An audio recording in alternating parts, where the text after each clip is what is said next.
Hello વિદ્યાર્થી મિત્રો, કેમ છો? લાસ્ટ લેક્ચરની અંદર આપણે ગુરુત્વ પ્રવેગ વિશે ચર્ચા કરી ગયા કે પૃથ્વીના ગુરુત્વાકર્ષણ બળને કારણે પદાર્થમાં ઉદ્ભવતા પ્રવેગને ગુરુત્વ પ્રવેગ કહેવાય. અને ગુરુત્વ પ્રવેગના બે સૂત્ર જોયા. એમાંનું ગુરુત્વ પ્રવેગનું પહેલું સૂત્ર આ પ્રમાણે હતું: G બરાબર GmE/r². અને પૃથ્વીની સપાટી ઉપર જો કણ હોય તો G(E) બરાબર GmE/re².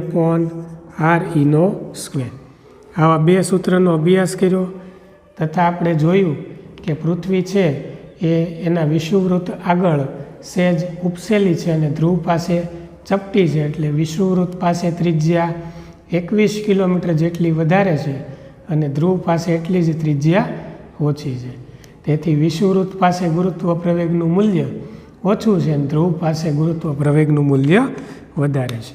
તો ગુરુત્વ પ્રવેગ જીમાં 3 પ્રકારે ફેરફાર થાય: પૃથ્વીની સપાટીથી ઊંચાઈ સાથે, પૃથ્વીની સપાટીથી ઊંડાઈ સાથે અને પૃથ્વીના ભ્રમણને લીધે અક્ષાંશ સાથે અસરકારક ગુરુત્વ પ્રવેગ.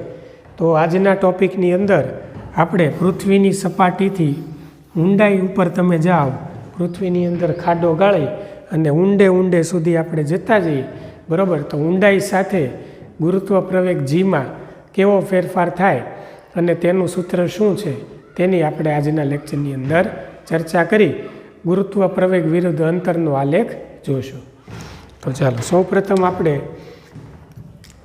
ગુરુત્વ પ્રવેગ જીમાં પૃથ્વીની સપાટીથી ઊંડાઈ સાથે થતો ફેરફાર, એને G(D)નું સૂત્ર આપણે અહીંયા મેળવવું છે. તો ફર્સ્ટ ઓફ ઓલ આપણે એક પૃથ્વી ધ્યાનમાં લઈએ. ચાલો, આ પૃથ્વી છે,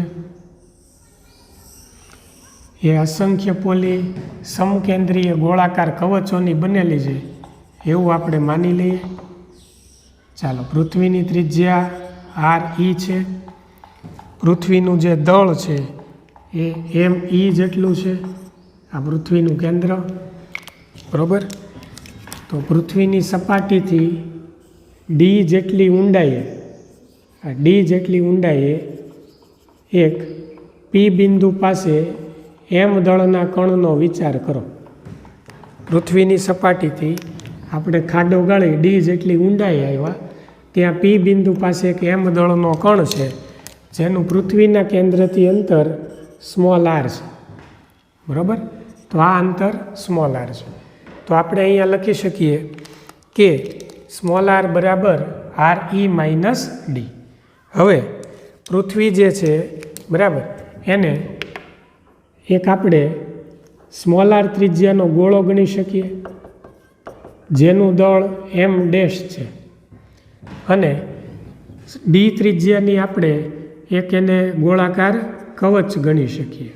તો આ ગોળાકાર કવચ છે, બરાબર? એટલે ગોળો અને કવચ બેય થઈ અને એક સમગ્ર પૃથ્વી તૈયાર થાય છે, બરાબર? આ પૃથ્વી.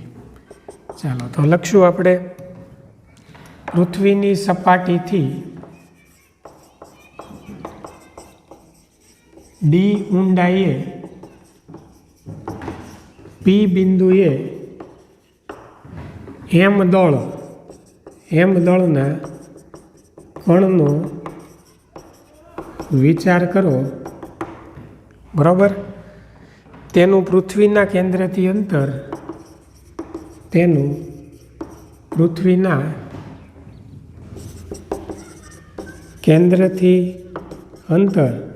એટલે અહીંયા જે કણ છે એનું પૃથ્વીના કેન્દ્રથી અંતર r બરાબર re-d થાય, કેમ કે આટલું re છે, આટલું d છે, તો re-માંથી d બાદ કરો તો આટલું તમને r મળી જાય.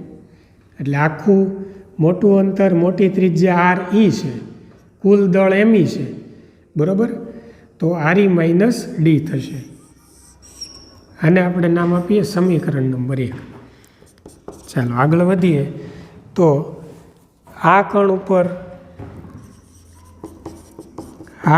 પર પૃથ્વીનું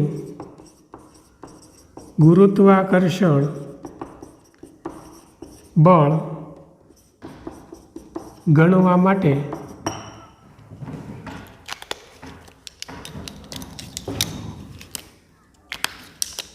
માટે આપણે પૃથ્વીને સ્મોલ આર ત્રિજ્યાના નાના નક્કર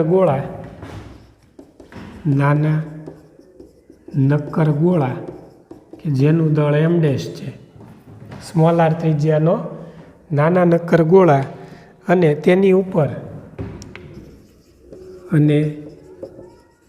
તેની ઉપર ડી ત્રિજ્યા અથવા ડી જાડાઈ એમ પણ કહી શકો, ડી જાડાઈની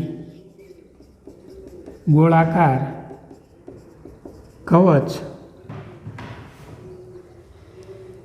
કવચની બનેલી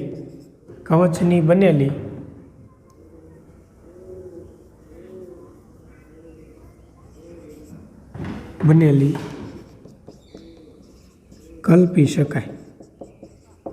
બરાબર. જો પૃથ્વીની ઘનતા ρ સમાન હોય, જો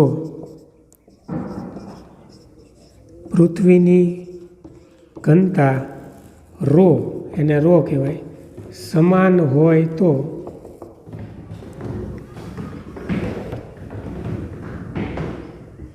ρ બરાબર કુલ દળ છેદમાં કુલ કદ, ઘનતા ρ બરાબર કુલ દળના છેદમાં કુલ કદ.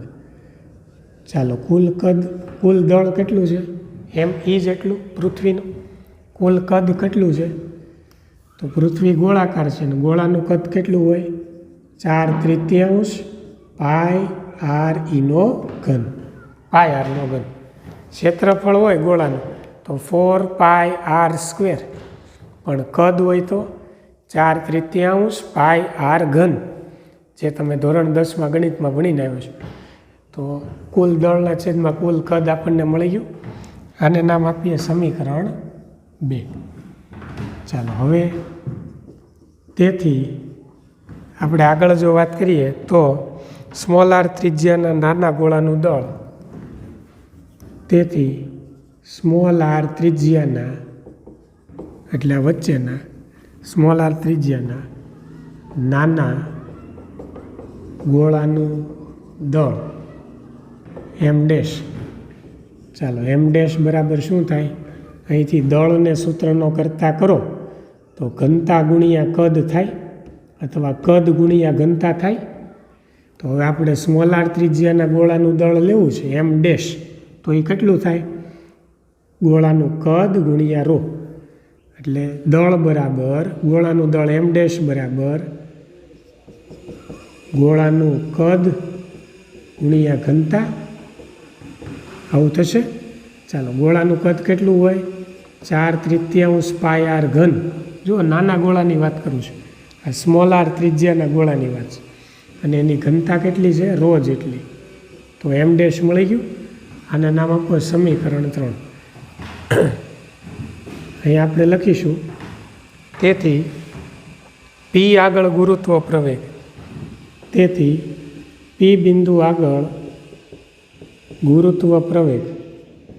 ચાલો, પી બિંદુ છે એ આ એમ ડેશ દળ ધરાવતા ગોળાની ઉપર આવેલું છે, અહીંયા આર ત્રિજ્યાના ગોળાની માથે, એટલે ત્યાં ગુરુત્વ પ્રવેગ એને આપણે g(r), એટલે આર અંતરે છે ને પી બિંદુ કેન્દ્રથી સ્મોલ આર અંતર, એટલે g(r) બરાબર એનું સૂત્ર બનશે gm'/r². થશે આવું? તો g(r) બરાબર g/r², એ તો એમનેમ છે. એમ ડેશની આ કિંમત મૂકી દો. ચાલો, એમ ડેશ બરાબર શું છે એ અહીંયા મૂકો એમ ડેશની જગ્યાએ. બરાબર, તો આ થશે 4/3 પાય આર ઘન ઇન્ટુ ρ. ચાલો, r² અને આર ઘન ઉડી જાય એટલે એક આર વધે, તો g(r) બરાબર 4/3 પાય g ρ ઇન્ટુ આર. 4/3 પાઈ જી રો ઇન્ટુ આર. બરાબર. આને આપણે નામ આપી દઈએ સમીકરણ નંબર 4. એટલે તમે કેન્દ્રથી અંતર આર સાથે ઉપર જાઓ, આગળ વધો, બરાબર, તો ગુરુત્વ પ્રવેગ છે આરના સમપ્રમાણમાં હોય છે. એટલે અંતર વધે એમ ગુરુત્વ પ્રવેગ વધે. કેન્દ્ર ઉપર શૂન્ય હોય, કેન્દ્રથી ઉપર જાઓ તો વધે, સપાટી ઉપર મેક્સિમમ હોય. તો જી ઓફ આર બરાબર 4/3 પાઈ જી રો. એમ ડે શું કામ લીધું આપણે? કારણ કે પી બિંદુ જે છે એ આ ગોળાની માથે આવેલો છે, એટલે આ ગોળાનું દળ લેવાનું એમ ડેશ. બરાબર. ચાલો હવે આગળ વધીએ. તો પૃથ્વીની સપાટી પર ગુરુત્વ પ્રવેગ. હવે પૃથ્વીની સપાટી પર, એટલે કે આર બરાબર આરી થાય, સપાટી પર ગુરુત્વ પ્રવેગ. ચાલો એ ગુરુત્વ પ્રવેગ લેવો હોય આપણે તો જી બરાબર આના ઉપરથી બનાવી શકાય 4/3 પાઈ જી રો. આરની જગ્યાએ શું મૂકવાનું? R E. બરાબર. ચાલો આને નામ આપો સમીકરણ 5. તો સમીકરણ 5 ડિવાઈડ બાય 4 લેતા, ચાલો સમીકરણ 5 ડિવાઈડ બાય 4 લેતા 4 ડિવાઈડ બાય 5 કરો. આને ભાંગી આલ્યો તો જી ઓફ આરના છેદમાં જી થશે. ચાલો આ બેનો ભાંગાકાર કરો એટલે 4/3 ઉડી જાય, પાઈ ઉડી જાય, જી ઉડી જાય, રો ઉડી જાય. આ બે ન ઉડે તો વધે શું? આરના છેદમાં આર ઈ. વધે આવું. તો જી ઓફ આરને સૂત્રનો કરતા કરો તો જી અહીંયા ગુણાઈ જાય. તો જી કાઉન્સમાં આર અપોન શું વધે? R E. રેડી. તો આને આપણે નામ આપશું સમીકરણ નંબર 6. ચાલો આ સમીકરણ નંબર આપણને 6 મળી ગયો. બરાબર. હવે અહીંયા આપણે આગળ ચાલો આ કાઢી નાખીએ. આપણે આ કિંમત મૂકવાની થશે, યાદ રાખજો.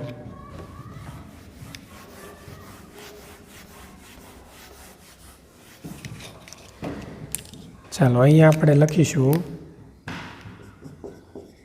કે સમીકરણ 4 અને 6 ઉપરથી 4 અને 6 આનેની નિશાની છે એન્ડ 4 અને 6 પરથી કહી શકાય કે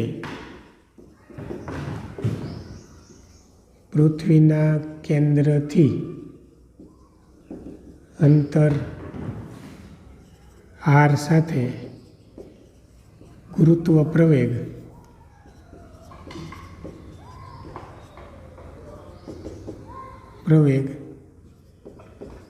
સમપ્રમાણમાં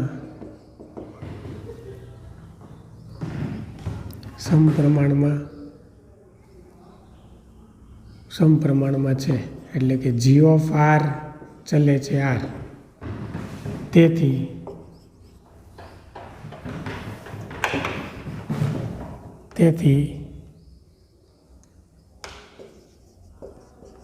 અંતર સાથે, કેન્દ્રથી અંતર સાથે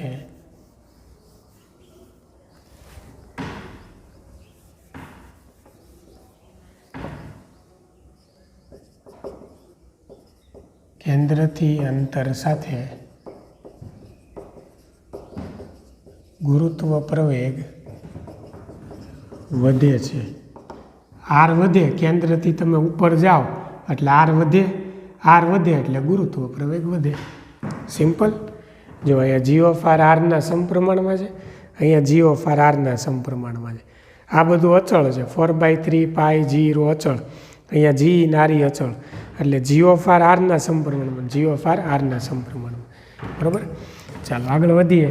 તો સમીકરણ 1ની કિંમત સમીકરણ 6માં મૂકતા, ચાલો મૂકી દો. આરની કિંમત ત્યાં મૂકી દો એટલે જી ઓફ હવે આપણે અહીંયા જી ઓફ આરની જગ્યાએ જી ઓફ ડી લેશું. શું લેશું? જી ઓફ ડી, કેમ કે ડી સાથેની કિંમત મૂકીએ છીએ એટલે જી ઓફ આરને જી ઓફ ડી વડે લખતા એટલે G of D G E upon R E તો હતું જ તે. આરની જગ્યાએ આપણે લખશું આર ઈ માઇનસ ડી. ચાલો આ થઈ ગયું આર ઈ માઇનસ ડી. બેમાંથી આર ઈ કોમન, આમાંથી આર ઈ કોમન લઈ લો એટલે g E R E 1 minus D upon R E છેદમાં આર ઈ તો હતું જ તે. અહીંથી આરી આરી ઉડી જાય. બરાબર. તો ફાઇનલી આન્સર શું આવશે? જે સૂત્ર આપણને મળશે એ શું મળશે?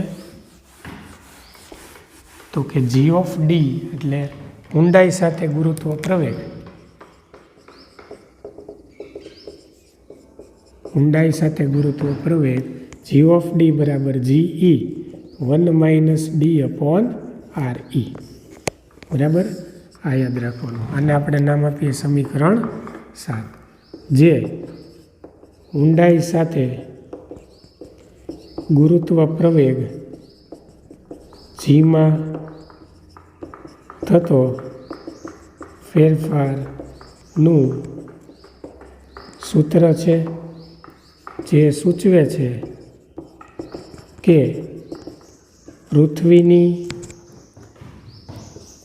સપાટીથી ડી ઊંડાઈએ ગુરુત્વ પ્રવેગનું મૂલ્ય ઘટે છે. પૃથ્વીની સપાટી પર ગુરુત્વ પ્રવેગનું મૂલ્ય મહત્તમ હોય છે. ત્યાંથી ઉપર કે નીચે જતાં, સપાટીથી ઉપર જાઓ એટલે ઊંચાઈ સાથે, અથવા નીચે આવો તો ઊંડાઈ સાથે, નીચે જતાં ગુરુત્વ પ્રવેગમાં ઘટાડો થાય છે.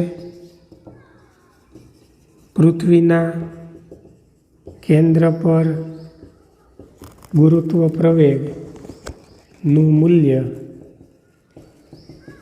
0 હોય છે. ચાલો, ક્લિયર? હવે આપણે એક આલેખ દોરીએ જી ઓફ આર વિરુદ્ધ આરનો.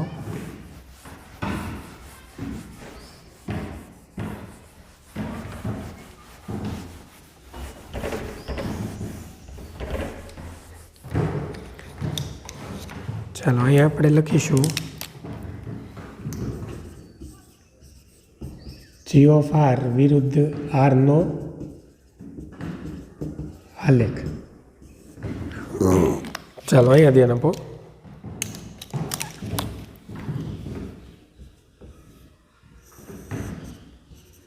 અંતર આર અને આ ગુરુત્વ પ્રવેગ, અંતર સાથે ગુરુત્વ પ્રવેગમાં થતો ફેરફાર. કેન્દ્ર ઉપર ગુરુત્વ પ્રવેગ કેટલું હોય? 0.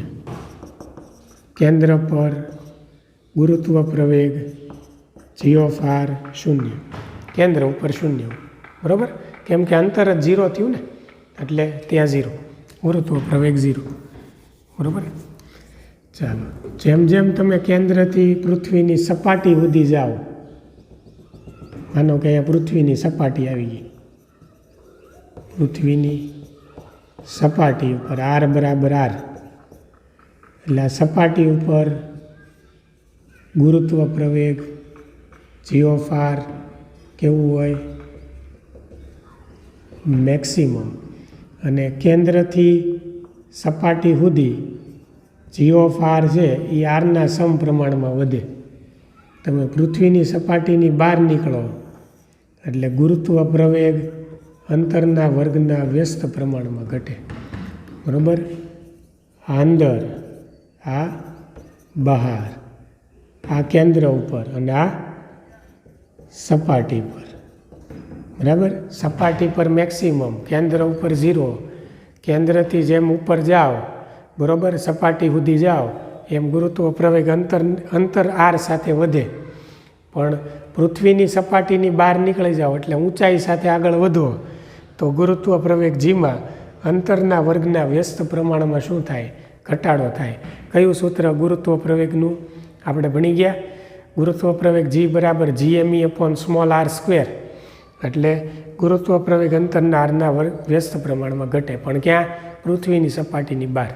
બરાબર? તો આ થઈ ગયો એનો આલેખ.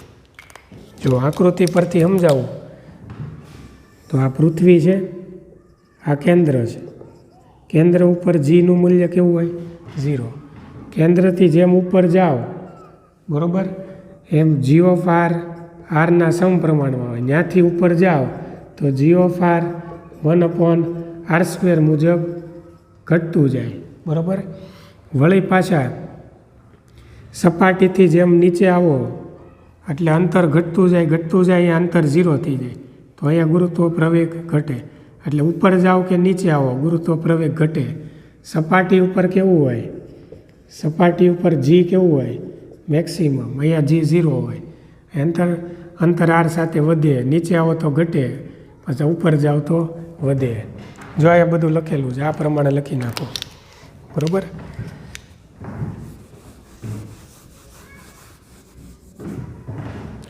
તો આ સૂત્ર આપણે યાદ રાખવાનું છે. એની ઉપરથી દાખલા MCQ બધું આવે. ચાલો હવે એક ઊંચાઈવાળો અને એક ઊંડાઈવાળો એવા 2 દાખલા આપણે ગણી નાખીએ. તો સ્વાધ્યાયનો એક 15મો અને એક 16મો દાખલો છે.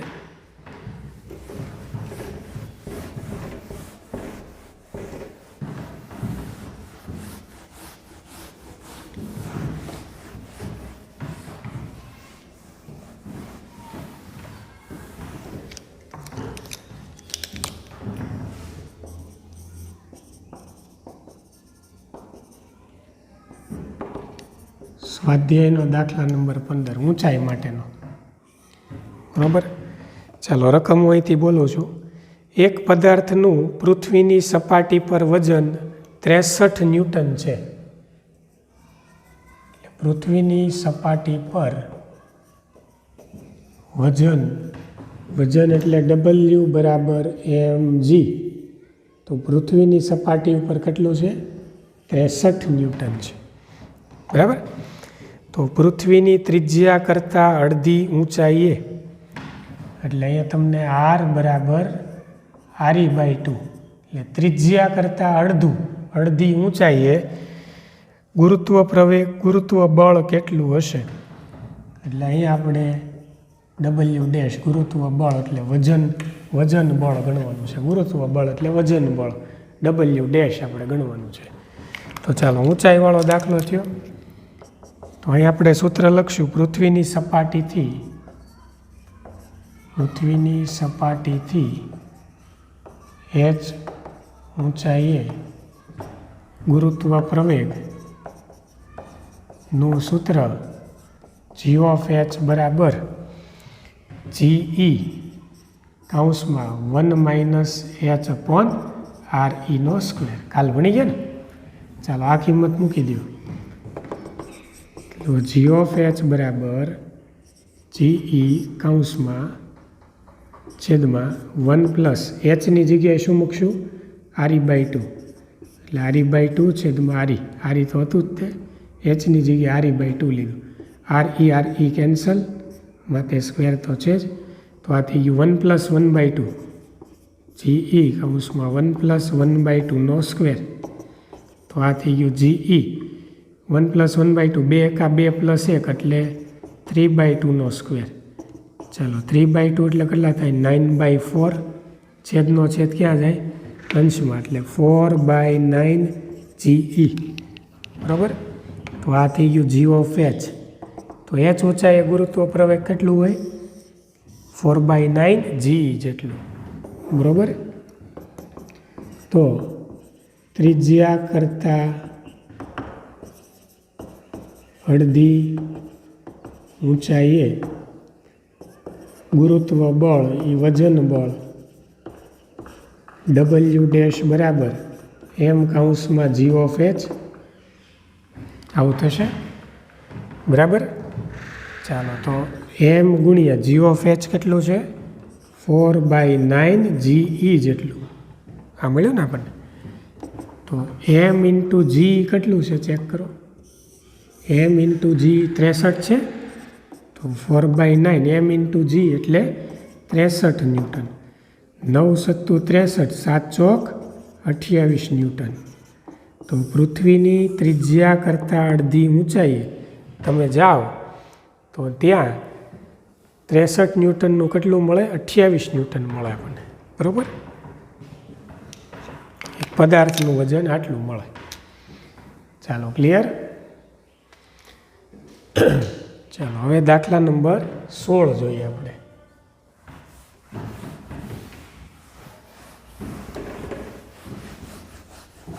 એ ઊંડાઈનો દાખલો ગણીએ.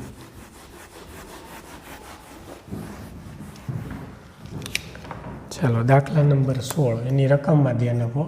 સ્વાધ્યાયનો. પૃથ્વીને નિયમિત દળ ઘનતા ધરાવતો ગોળો ધારીને જો પૃથ્વીની સપાટી પર વજન 250 ન્યૂટન હોય, એટલે પૃથ્વીની સપાટી પર વજન W બરાબર mge કેટલું છે? 250 ન્યૂટન. 250 ન્યૂટન હોય તો પૃથ્વીના કેન્દ્ર તરફ અડધા અંતરે, એટલે અહીંયા આપણે ડી બરાબર RE/2 લેવાનું છે. પૃથ્વીના કેન્દ્રથી અડધા અંતર, કેન્દ્ર તરફ અડધા અંતર એટલે ઊંડાઈ સાથે કામ કરવાનું છે. અંતરે વજન કેટલું હશે? તો ત્યારે આપણે વજન W ડેશ ગણવાનું છે. ચાલો, ક્લિયર? તો ફર્સ્ટ ઓફ ઓલ આપણે કામ કરીએ તો ઊંડાઈનું સૂત્ર આપણે જાણીએ છીએ. બરાબર? પૃથ્વીની સપાટીથી ડી ઊંડાઈએ ગુરુત્વ પ્રવેગ, એટલે એને જી ઓફ ડી કહેવાય. તો G of D is equals to શું થશે? હમણાં ભણી ગયા, GE કૌંસમાં 1 - D/RE. આ ઘટાડો સૂચવે. ડી ઊંડાઈએ GE એ આના કરતાં ઓછું મળે ગુરુત્વ પ્રવેગ કરતાં ઊંડાઈ સાથે, અને ઊંચાઈ સાથે પણ ઓછું મળે. તો GE 1 - ચાલો, ડી એટલે શું છે? RE/2. અહીંયા મૂકી દો RE/2. RE/2/RE. RE ઉડી જાય. તો GE કૌંસમાં 1 - 1/2. તો GE 2 × 2 - 1 છેદમાં 2 એટલે GE/2 મળ્યું. ક્યાં? ડી ઊંડાઈ. બરાબર? તો આપણે અહીંયા લખશું પૃથ્વીના કેન્દ્ર તરફ ડી ઊંડાઈએ વજન W ડેશ બરાબર કેટલું થાય? mg of D. જેમ કેમ અહીંયા આપણે mg લીધું એમ અહીંયા mg ઓફ ડી થાય. તો W બરાબર mg ઓફ ડી કેટલું છે? GE/2. GE/2. હવે m ઇન્ટુ GE, આ GE છે /2.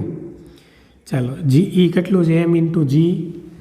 m ઇન્ટુ GE કેટલું છે? 250. તો આ થઈ ગયું 250/2 એટલે 125 ન્યૂટન. બરાબર? એટલે ડી ઊંડાઈએ આટલું વજન નોંધાય, કેમ કે ત્યાં ગુરુત્વ પ્રવેગ ઓછું હોય એટલે. બરાબર? તમે પણ તમારું વજન ગણી શકો છો. તમારું દળ ગુણ્યા ગુરુત્વ પ્રવેગ કરો એટલે તમારું વજન મળી જાય. તમે વજન કાંટા ઉપર ઊભા રહ્યો એટલે વજન કાંટો વજન નોંધે, એ W બરાબર mg કહેવાય. બરાબર? એટલે એ સીધું 60 કિલો, 70 કિલો, 50 કિલો નોંધાય. ચાલો, નેક્સ્ટ લેક્ચરથી આપણે પૃથ્વીના ભ્રમણને લીધે ગુરુત્વ પ્રવેગ જીમાં અક્ષાંશ સાથે થતો ફેરફાર, જેને આપણે જી ડેશ કહેશું, એ જી ડેશનું સૂત્ર આપણે મેળવવાનું છે. અક્ષાંશ એટલે શું તેની પણ આપણે અહીં ચર્ચા કરીશું. બરાબર? ત્યારબાદ આગળની થિયરીઓ વિશે અભ્યાસ કરીશું. ચાલો, અહીંયા સુધી લખી નાખો.